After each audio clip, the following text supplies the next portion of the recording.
Greensboro Mayor Nancy Vaughn is pushing back against rumors spreading online. Claims swirled for weeks that the city is forcing homeless people out of town and taking them away in buses. WFMY News 2's Joseph Leonard got some clarification about what's actually going on.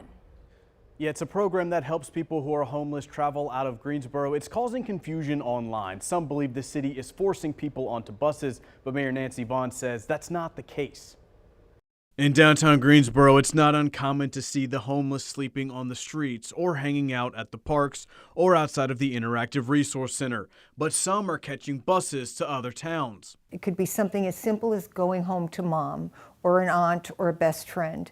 And what will happen is the service provider will call that person to make sure that they are willing to take the individual in and they've got the resources to sustain them. Mayor Nancy Vaughn says the IRC and Downtown Greensboro Inc. help coordinate those trips. She says programs like this are used across the country because they work. It's humane and it's responsible.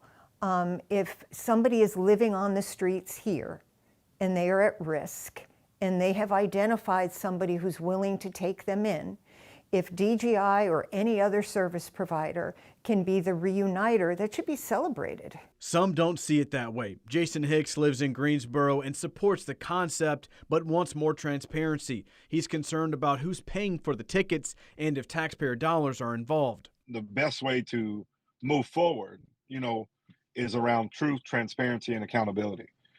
And we're not seeing that.